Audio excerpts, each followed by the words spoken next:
Hi, welcome here, Vern Holman with you, and this is the first and more of an introduction to the VE podcast. We're testing out some new equipment. Again, we're going to get things rolling at winter once we get through our wedding season, which it's been very crazy, especially this summer. Starting last spring, we had 16 weddings, including different gigs, and so this is more of, I just wanted to introduce and kind of tell you what Vern Entertainment, VE, what it's been and how it was developed, as well as getting back into the podcast phase. But before we get into the business, let's talk about the person who started it. Again, Vern Entertainment was created by me, Vern Holdman. Really, when I was in my early 20s, when I went to Eastern Oregon University. So, little known fact, I started in radio broadcasting. Really, I wanted to be a teacher, which is kind of a full circle where I am now back into teaching, but also creating this entertainment business where I've been able to kind of put both phases of what I wanted to do into one. And so it's been a ride so far. But where it all started was at KEOL 91.7 FM, which is a student-run radio station at Eastern Oregon University.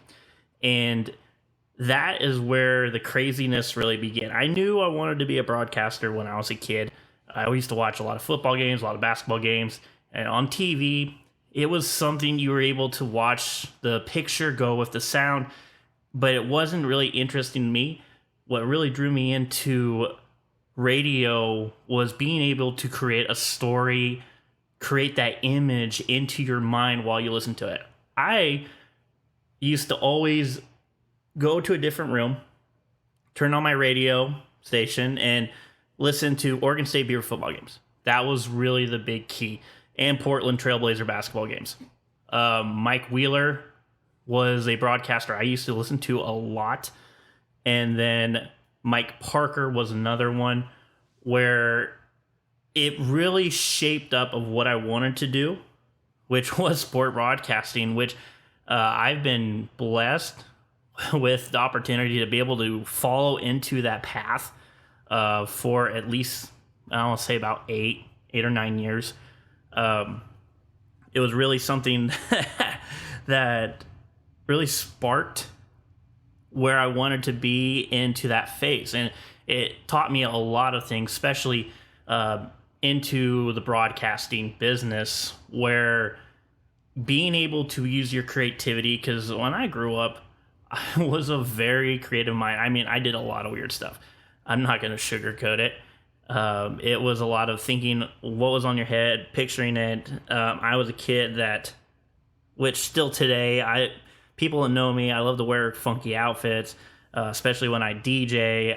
I love to bring that entertainment. I love to bring kind of the party sense to it, but I also like to make people feel good at their event. It's not about me. When you're DJing an event, it is about the event. It is about the people at the event. How are they feeling? Are they having a good time? Is the music good? Are they energetic? If they bring it, when a crowd is energetic, it pushes me, it makes me feel good, because then I'm able to tap into that energy and it makes the performance stronger.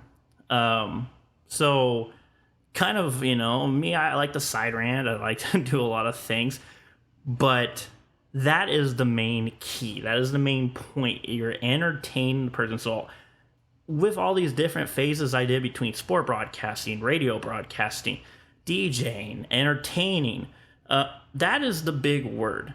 And so I could have, and when I started EOU with college radio, I went by DJ Vern, which was a nickname. Well, Vern was a nickname given to me in high school, and I probably said this a while ago. Again, we started the podcast and right when COVID was in the mix, a little bit before COVID, and kind of developed into that.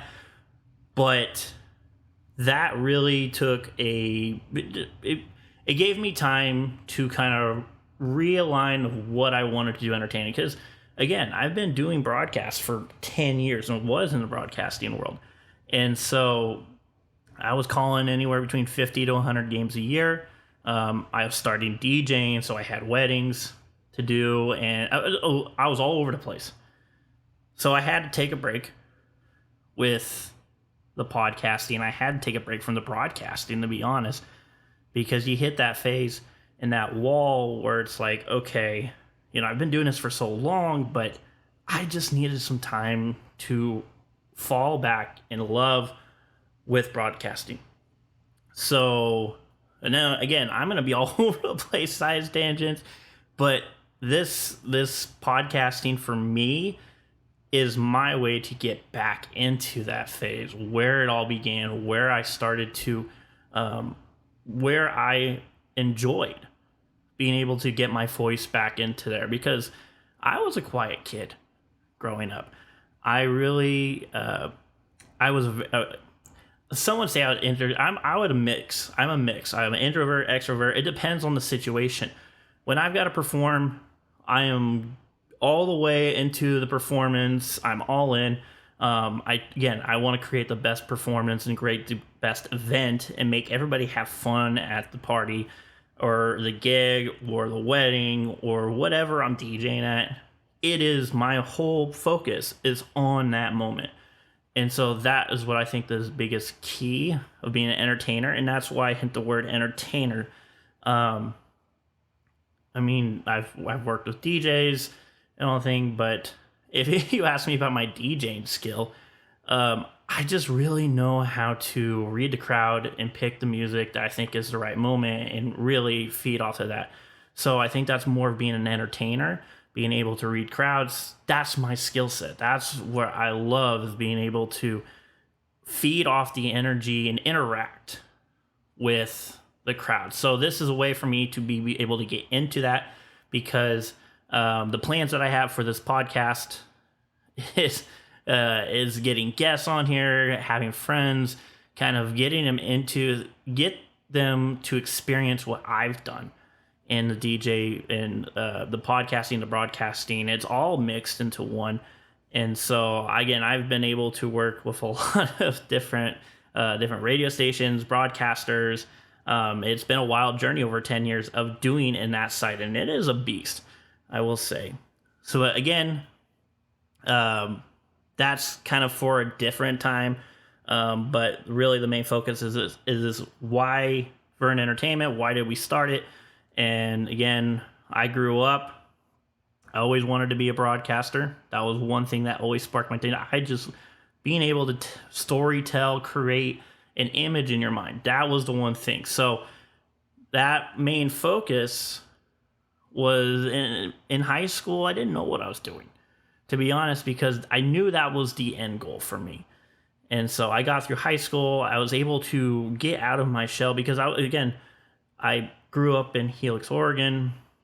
I went to Helix till I graduated through 8th grade year before I went to Pendleton High School for all my high schooling and graduated there in 2011. So, and then when I got into EOU 2 years after that, 2013, I had an opportunity to go work at a radio station. And I knew that was what I wanted to do. I knew that was kind of my focus. And being kind of a crazy young kid at that time, I was given an opportunity to get into broadcasting. And that it was interesting because we had to take a broadcasting course to get into the radio station. I knew that's what I was wanting because I was big into music. At that point, I wasn't really big into talking. That was the crazy thing. I knew I wanted to do sports. I could talk sports to anybody. I could be able to capture, rewind a moment, bring that energy that you would get from a broadcaster in sports. That was my gig. But I also loved music. And so, but being able to relay that over a radio show, it took a lot of practice, because being comfortable talking into a mic talking, because again, when you're doing this, you're realizing that you're talking to one person. And, with this podcast, I don't care if it's two people to listen to it. I don't care if it gets up to, it grows. It's going to be the same every time in the way you present it. Because I want people to listen to it, because I'm huge into listening to podcasts. You name a few: Joe Rogan, Two Bears, One Cave. I love comedian podcasts because they're interesting. Now I'm probably not going to go in wild in stories of them, but that's the format that I want to tap this into, because it makes everything more interesting, free flowing. That's the one thing I learned about broadcasting, is being able to bring in. Now, scripture is one thing. You can have a script. The way you go on tangents, stuff like you're listening to this now, it is going to be kind of all over the place. But I think there's got to be a balance into it. So there's got to be some kind of structure, but you want to be able to have that freedom to go off, because those are where the interesting moments really kick into. So that's where I kind of learned into, because I could tell you so many stories about me going into broadcasting, and my roommates at the time, they would listen to me listening to myself, because I would record every show. And we had to. When we start broadcasting, we had to have 6 hours of recorded material of our shows, as well as 6 hours on the mic. So we got to do live radio, and it's freeform radio, which was a great intro base for me, because I was able to get into the mode of reading live ads, live PSAs, being able to choose music on the spot, and you had to create your own show. So I always had to create. I'm probably not going to go into a lot of the secrets of what we did there, but every show I had planned out, and I got addicted to it, because I started out with the Saturday or Sunday night, 9 p.m. to midnight shift. That was my time slot. So I was always there from 9 to midnight. And the reason why I did that is because it gave me more freedom in music selection, because at 10 p.m. we had to read a PSA, which freeform radio, non-ad or non-commercial radio, you're able to play explicit music. Now, I listen to anything these days, but able to have the freedom, because there's a lot of music out there that, in my mind, when you listen to it, now the concept and the vulgarity, it's one thing. But when you take that piece out of a song, and it could be a really good song, but it's got, and on the radio, you got your certain curse words you can't speak and you cannot play. But being able to free it up, because when you take them out of a song, it ruins the song. So I was so more diehard onto, I wanted to keep the songs authentic, the ones I played. I didn't want to be able to be kind of held back with taking, because it could be a really good song, but you say an F word here, you say an F word there. It ruins the song, because sometimes the words are necessary for the song. So, and my trick was, and I just like playing. There was dirty songs that I really like playing, and so when I started that, because I recorded them, I was like, okay, I'm gonna tame it into it. I'm gonna be really easy how I present this show and how they present this music. And again, I had to go through all the lyric checks, which at that point taught me a really good skill, because I still do that today when I pick and create playlists and music for weddings and stuff. I've seen a lot of the music, so I know what to look for. I know how to lyric check and everything like that, because I'm just so used to it, because we had to do that a lot when I was creating radio shows. And so there's just a lot of things that I took from the broadcasting world and the radio world, and being able to use that to today, where I don't even have to think twice about it. And so there were a lot of things I like to do when I was doing radio. And I know one show I started for a whole term. I did one show, and it was a variety. I mean, it was mostly rock. There's some country. I wasn't huge into country music. Still not really into country music. I will say I'm more. If I do listen to country, it's going to be more of that like Texas country outlaw kind of stuff. There's a lot of great songwriters and songs in that genre that really attach. I'm not a mainstream person when it comes really to music, especially in the rock world. I love rock and roll. Huge metal fan. Rap, rap's kind of hit and miss for me. A lot of the new stuff, there might be songs that have really cool beats, and I'm like, okay, and it's not super dirty that if I had to find a clean version, play for a wedding or they ask, it's not bad at all. It'll be fine, but I really liked rock music. That was more of my setting, but I can mix in a lot of oldies. I'm a really big oldies song fan. Oldies pop and all stuff like that. So I like to have a variety of how I would go into my music. But that 10 o'clock hour, I knew after, because I kept that time slot. So after that, I had one show, and then the next term, once I got familiar, because with as many hours as I put in a radio station, that really, really kicked that. Oh, man, just thinking about those old days, because I mean, I was a whole different monster when it came to radio, because you had your classes at college and all that, but at that time I thought I was going to be a math teacher, to be honest, and so I was doing a lot of math classes, a lot of teaching classes, but then I just got so addicted to the radio, and I knew that's where I wanted to be. That's where everything kind of made sense for me, because I got a voice. That was the place where I was able to kind of lock myself in, tap into the music, tap into the style of being able to kind of my personality, because it was just something. It was a way for me to present myself, I guess would be the easiest way to do it, and that's really where Vern Entertainment started, because now.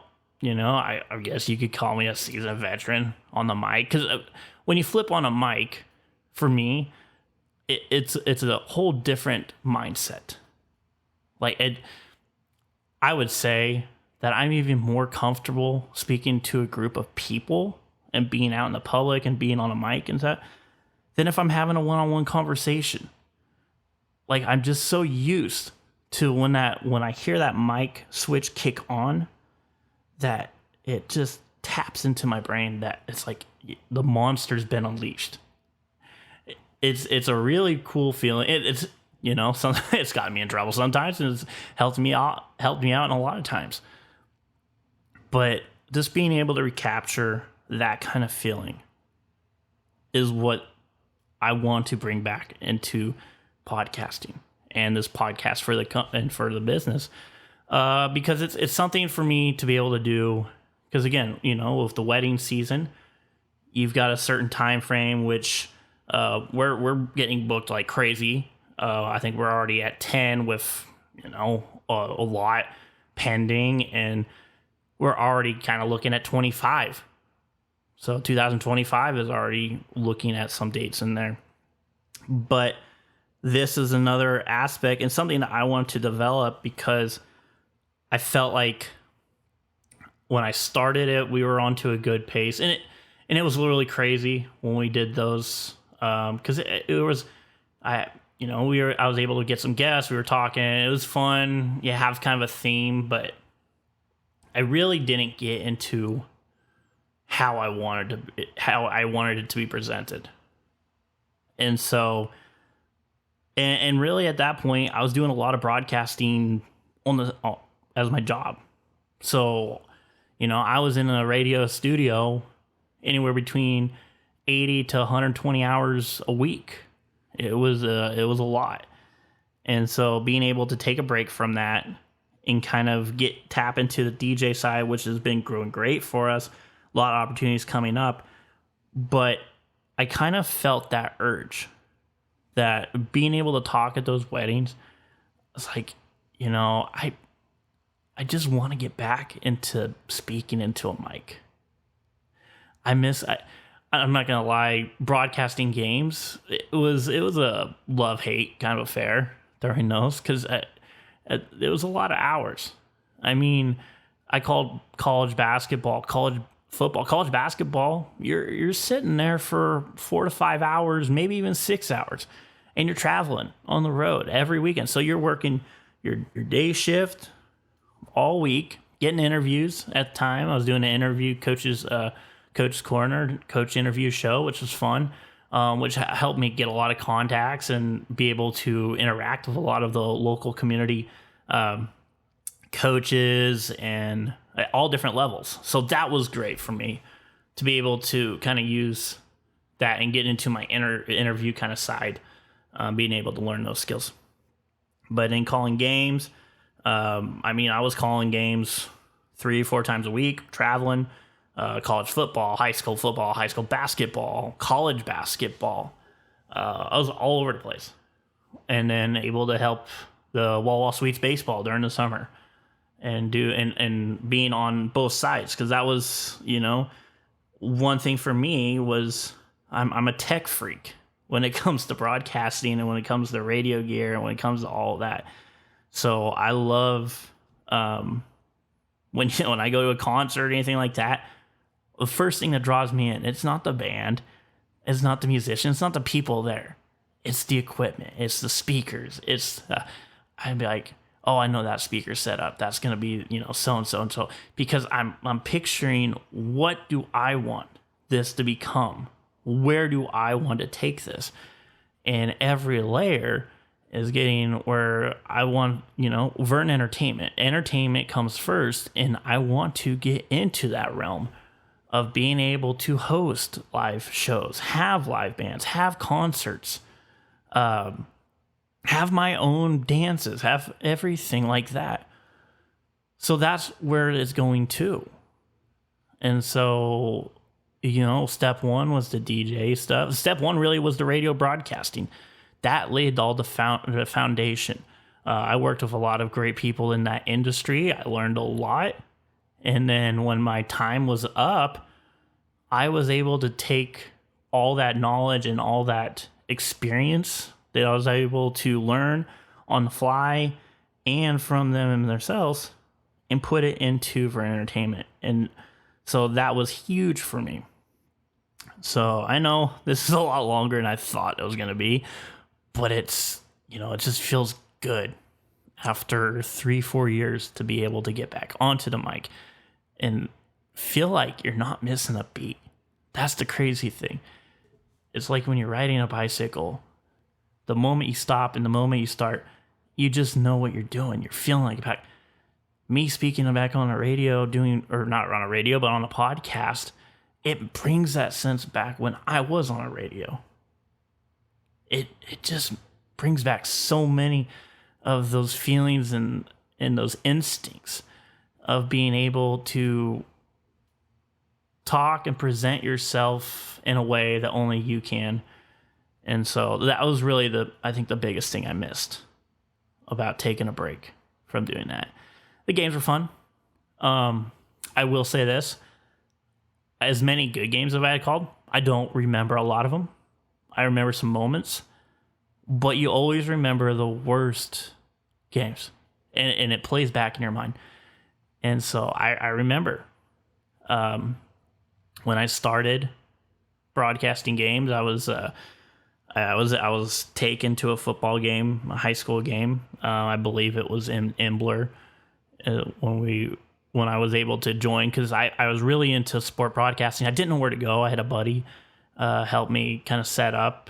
And so I was like, yeah, I'm interested in calling games. And so I went with 2 guys and to my first game. And I remember I sat there, did not say a word. Because I wasn't saying words because I wanted to learn. I wanted to be able to picture. And I was scared. I'm not going to lie. I was so scared at that moment because I'm so used to being. At that time, I was just starting. I was 19 years old. I've only been in a radio station for 2 terms. But now you're in a position where you don't know who's listening, but you're listening. People are listening because you're calling games. And so it was a different experience. And I said one word. They gave me the mic. It was during the first quarter. There was like 3 minutes left. And the guy's like, hey, you know what? Get some experience. So he handed me the mic, handed me the headset, and I sat there and I watched the play. And I just remember it. The guy was doing play-by-play at the time. He just looked at me and was like, now we're joined here. I can't do his voice. But he's like, now we're joined here with our new intern, Curran Holdman. And, you know, Curran, what did you see on that play? And I just, I remember I said 3 words or 4 words. I said, that's a good run. That was it. That's all I could muster up in that moment. I had an opportunity to capture it. And that's all I said. Was, that's a good run. I didn't go into detail. I didn't go into any points. But at that point, it was a learning experience for me because I was able to, okay. And there was a story. I have a game that was way worse than that. That wasn't bad, but it was just a learning experience. And then after that, you know, I got, okay. I went back. I took myself in the car. I was just like, you got to be able to act more on that. You get presented an opportunity, you got to capture it, and you got to take it and run with it. So the next game, they brought me back as a color analyst, and I was the side guy. And I had so much fun because at that point, they kept on asking me plays, and I was thinking, okay, you know, I got to be, because one thing I loved was coaching sports and stuff, so I was able to break down plays. And as much as I didn't have experience playing football, I've always been a fan of the game. I've always watched, but I always watched more of what were the designs, what were the plays, what were the coaches trying to go for, what were the schemes. And so that kind of aspect got into me. And then it was 3 games later that they wanted me to do play-by-play. So I was already moving into that. It was so quick. Because I always had a thought, it's like, you know, maybe 5 years from now, I'll get to do my first game. I get to do my first play-by-play game. A couple of years of learning. It wasn't a couple of years. It was a couple of games. And play-by-play, it was so much fun because you get some free will. You get to use your creativity. You get to capture the moment, and you get to present it. And so that kind of sparked. And I remember my first game when I kind of got moved up to the bigger leagues. And it plays in my mind because I didn't know what I was doing. Like, I had a good run, and EOU basketball was fun, and I was able to, because I listened to a lot of Mike Wheeler on Portland Trailblazer basketball, and so I started kind of picking up what he was saying and stuff like that, presented in my own way, and so that helped a lot. But I got into football the next year, and I just remember, not going into too many details, but it was a train wreck. Like, the first half, it was a train wreck, and I just remember that so vivid of how it happened. And I knew all the emotions because it's like you get put in those situations and everything goes out the door, made everything tough. But then I was able to, okay, second half, you're like, that was awful, but you still have a second half football. So you can either make it sound like crap and not know what to do and kind of squander your chance, or you can take the halftime break, kind of get the nerves out, and take that moment and get your instincts back, take it on the run, and get that feeling back. And the second half was better. I mean, I was able to kind of regain some composure, and there was a lot of things going wrong. I'm not gonna lie, but I remember, okay, that's the worst it's going to be. And in these days, things can start out really bad. They really can. But what you learn and move on from that, use those moments to grow. And I remember I got back to the studio and I was so afraid because it was a weekend. I'm like, I'm done. They're not going to ask me to do that. I wouldn't. I mean, this is an opportunity. And yeah, I was green. I was fresh at it. But I just remember, okay, that's the worst it's going to be. Take the weekend. I listened to that game at least for about 20 hours that weekend, just replaying it in my head, thinking, okay, if I get another chance, which is tough, and that's in this business and in that business, if I get another chance, I'm going to make sure that it gets better. I'm going to make sure that I present the company, because you're a representative of that company and of that station, and it is going to be a good broadcast, and you're going to learn from it. So thank goodness that they stuck with me, and they're like, hey, it was a rough one. We all have rough moments, rough games, but learn from it and get better. And I think that helped out, because it got to the point where we were doing games and people were commenting, and and the thing about entertaining, as many as you have people saying, good job, oh, I was listening to the game, it was great, it was really fun, you're also going to have people and be like, oh, this kid doesn't know what he's talking about, kind of deal. So I've had that. But in my mindset, in radio taught me is you got to be able to just have thick skin. And so it was truly a humbling experience, because I was kind of hot and heady. I was like, man, yeah, I had a good year, killing it. I was able to kind of move into the play-by-play for basketball, play-by-play for football. And it was a wait to get an internship at a official radio station, commercial radio station. It was big for me. So that helped, and I think that paved the way. But that was really the start for doing all this. And so it's an evolving business for entertainment, I will say that. But that's just kind of a background of my story of getting into this. I don't want to bore you too much about all the things and the craziness, because there was a lot from that span, from like 18, or I would say from like 19 to 20 to when I stopped, late 20s.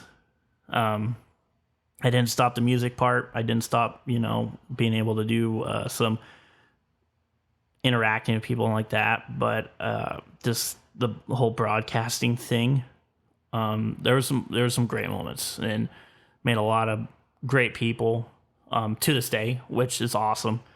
Have good relationships with them, and they've helped me out so much in the development of Vern Entertainment. So again, this first one, it's not really official podcast. It's more of just kind of getting into the feel of it. That's not going to start. We're going to start more podcasts frequently, weekly. I'll just tell you a little bit about the show. It's going to be a weekly show. It'll be released on Mondays. It's going to include guests. It's going to include me talking about sports, entertainment, because that's more the focus. As much as I like to go on tangents and stuff, I don't talk about anything political. I don't like politics, to be honest. That's as much as you're going to hear me talk about politics on this podcast. That right there. I just don't like going into it. I feel like it's a subject that's just not worth our viewpoints in this, because I just want to entertain. That's really the main thing. We like to entertain people. We like to make people feel good. So we're going to talk about entertainment. We're going to talk about sports. We're going to have people on here. We're going to have people throughout the community. That's another thing. That was one thing I started when I started the podcast back a couple years ago.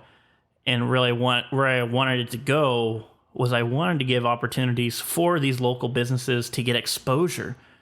And so with this, and being able to DJ has opened up a lot of doors for me, because I have been able to communicate with a lot of local businesses and vendors.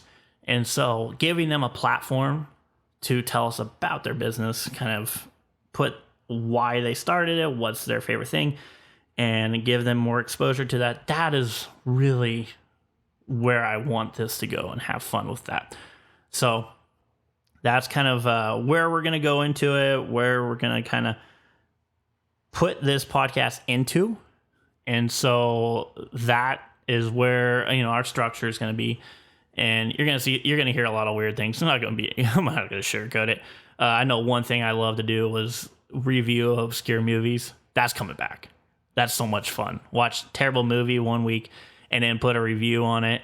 And it could be anything else. New music, new bands. Get some live bands on here. Interview. That's another thing. Got a lot of good contacts and musicians, so that'll be fun.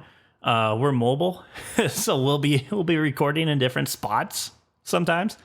So that's always fun. But yeah, no, it was great to kind of get back into this realm of talking to a mic, being able to record myself, and looking at it, it just feels like normal to me. Being able to, after talking for almost 40 minutes now, feel like it's only taken a few seconds to kind of get out some things I wanted to say and whatnot. Tell you a little bit about myself. You're going to definitely learn a lot more about me. I'm not very shy in some things. And so it's going to be fun. It's going to be entertaining. We're just going to try to start slow. Hopefully grow it a little bit. But the main goal, it's not about me. It's about just being able to present something that entertains people. That's all I want to do. I don't care about numbers. I don't care about money or anything like that.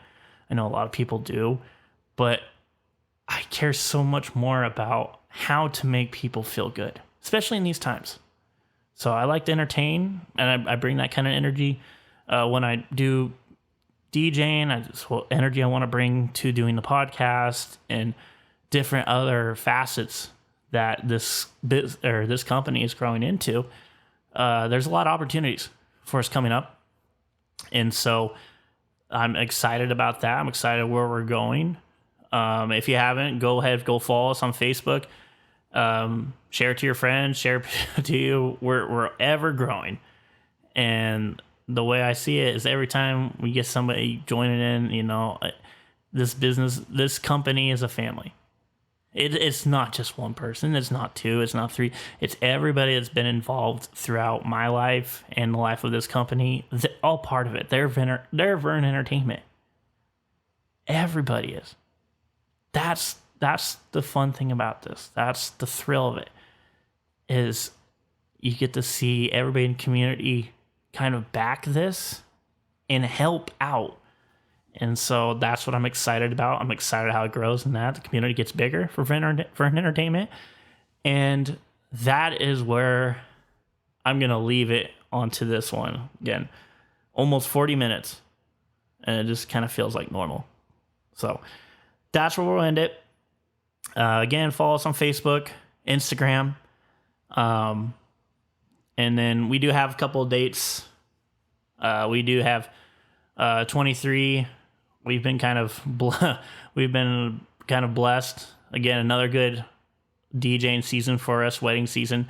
About 16 weddings and then a few other gigs on the side. And so I think our last one's in December, mid-December for 2023. 2024, we do have open dates. We're at about double digits now in weddings, but make sure to contact us as soon as possible, hopefully a year in advance. I don't stress this as much when I'm talking to people about doing their weddings, is that we get booked quick. We get booked a year in advance, sometimes 2 years in advance. And so if you want a specific date, make sure to contact us as soon as possible because those dates get picked because a lot of people like the same dates. And so we got to make sure that that we can be able to fulfill that service for you guys on that date and when you book us. But please just contact us. We'll make sure if everything works out, it'll be great. But we do get booked fast.